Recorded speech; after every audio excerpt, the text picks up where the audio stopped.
സത്യമായിട്ടും പടം just one day നിങ്ങൾക്ക് തിയേറ്ററിൽ വന്ന് കാണാൻ വേണ്ടിയുണ്ട്. എടുത്തു പറയാനായിട്ടൊന്നുമില്ല ബ്രോ, ജസ്റ്റ് ഒരു സ്ലോ പേസ് എത്തില്ല. പടം കൊള്ളായിരുന്നു. പക്ഷെ എനിക്ക് ഐഡന്റിറ്റി അത്ര ഈ ഒരു സിനിമ ഇഷ്ടപ്പെട്ടില്ല. ഐഡന്റിറ്റിയാണ് കുറച്ചും കൂടെ എനിക്ക് ബെറ്റർ ആയിട്ട് തോന്നിയത്. സമയം മാറിപ്പോയി, കുറച്ച് മുമ്പേ ഇറങ്ങിയിരുന്നെങ്കിൽ നല്ലൊരു ഹിറ്റ് ആവേണ്ട സിനിമയാണ്. പടം ടോട്ടലി നല്ലതായിരുന്നു, നല്ല ഫീലായിരുന്നു, ഭയങ്കര ഒരു ഫീലായിരുന്നു ശരിക്കും ടോട്ടലി മൂവി. പിന്നെ ആക്ടേഴ്സ് എല്ലാവരും ഒന്ന് റിയൽ സംഭവമാണോ എന്ന് തോന്നിപ്പിക്കുന്ന വിധത്തിലായിരുന്നു എൻ്റെ ഒരു സസ്പെൻസ് കൊണ്ടുപോയിക്കൊണ്ടിരുന്നത്.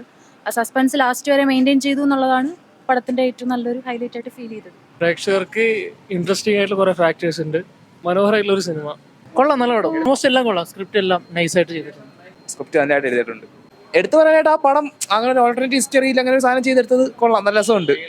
റിയൽ സംഭവം നമുക്ക് അറിയത്തില്ലല്ലോ, സംഭവം നല്ലതാണ് ചെയ്തിട്ടുണ്ട്, നല്ല വർക്ക് ചെയ്തിട്ടുണ്ട്. നല്ല സിനിമയായിരുന്നു, അടിപൊളി പടം. പക്ഷെ പടങ്ങൾ എടുത്തുകൊണ്ടിരുന്ന ഒരു പേര് മാറ്റി ഇപ്പം എടുക്കുന്ന അടിപൊളി പടം, നല്ല അടിപൊളി പടം, ഒന്നും പറയില്ല. സ്ക്രിപ്റ്റൊക്കെ അടിപൊളിയായിരുന്നു, ഭയങ്കരമായിട്ട് ഇഷ്ടപ്പെട്ടു.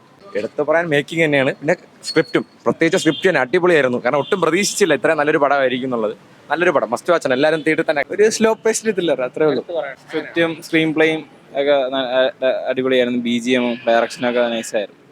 മെയിൻലി സ്ക്രീൻ പ്ലേ തന്നെയാണ്. ഒരു സ്ക്രിപ്റ്റ് ആയിരുന്നു, ഇതുപോലത്തെ സ്ക്രിപ്റ്റ് ഒരു പഴയ സിനിമയുടെ പശ്ചാത്തലത്തിൽ വെച്ച് ഇങ്ങനെയൊക്കെ ചെയ്യുന്നത് ആദ്യമായിട്ടല്ല മലയാള സിനിമയിൽ. അടിപൊളിയായിരുന്നു.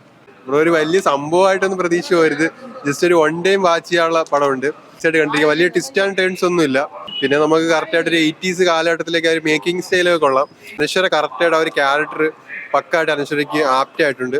പിന്നെ ആസിഫ് അലി നമുക്ക് പറയേണ്ട ആവശ്യമില്ല, ആസിഫ് അലി പുള്ളിക്കാരൻ രക്ഷയില്ല, പുള്ളിക്കാരന്റെ പെർഫോമൻസ്. പക്ഷെ നമ്മൾ ട്രailer കണ്ട് വലിയൊരു എക്സ്പെക്ടേഷൻ ആയിട്ട് പോകരുത്. ഇങ്ങനെയുടെ നേരത്തെ പടം ദി പ്രീസ്റ്റ്, അതിനെക്കാട്ടിലും ഫാർ ബെറ്റർ ആണ് ഈ ഒരു പടം. എന്തായാലും വൺ ടൈം വാച്ചബിൾ. എടുത്തറിയാൻ എന്തുള്ളത് അനശ്വരയുടെ പെർഫോമൻസ് തന്നെയാണ്, കറക്റ്റ് ആയിട്ട് ആ ഒരു ക്യാരക്ടറിന് ആപ്റ്റ് ആണ്. മോശമായിട്ടൊന്നുമില്ല, കൊള്ളായിരുന്നു. ഒറ്റയ്ക്ക് ആസിഫ് അലി നല്ലോണം അഭിനയിച്ചിട്ടുണ്ട്. പിന്നെ ബാക്കി ക്യാരക്ടേഴ്സിന്റെ കൊണ്ടുവരുന്നതും ആ ചുറ്റിപ്പറ്റി നടക്കുന്ന എല്ലാ കാര്യവും കൊള്ളായിരുന്നു. എന്നെ സംബന്ധിച്ച് എന്നെപ്പം ലൈക്ക് ഇങ്ങനെ ത്രില്ലേഴ്സ് ഇഷ്ടപ്പെടുന്ന ആൾക്കാർക്ക് എന്തായാലും ഇഷ്ടപ്പെടും. മൊത്തത്തിൽ പറയുകയാണെങ്കിൽ ഒരു എബോ ആവറേജ് തന്നെയാണ്, അങ്ങനെ വേറെ മോശം പറയാനായിട്ടൊന്നുമില്ല.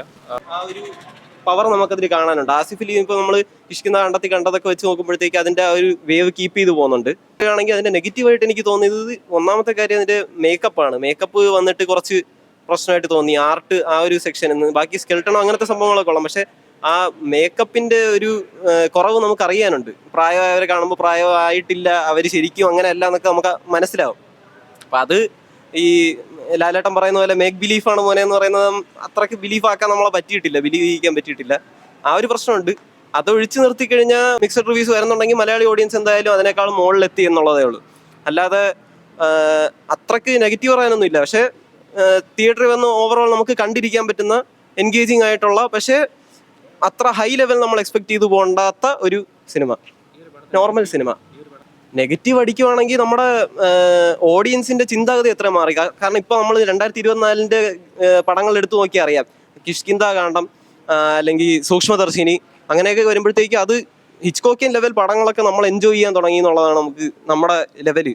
പക്ഷെ ആ ഒരു ലെവലിലോട്ട് ഈ പടം എത്തിയിട്ടില്ല. നെഗറ്റീവ് അടിക്കുന്നെങ്കിൽ അത് തന്നെ ഉള്ളൂ, അല്ലാതെ വേറെ പടത്തിൻ്റെതായിട്ട് ഉള്ള മിസ്റ്റേക്ക് കൊണ്ട് അല്ലെങ്കിൽ തിരക്കഥയോ അല്ലെങ്കിൽ അതിന്റെ ഡയറക്ഷനോ കൊണ്ട് മിസ്റ്റേക്ക് കൊണ്ട് ഇത് നെഗറ്റീവ് അടിക്കത്തില്ല.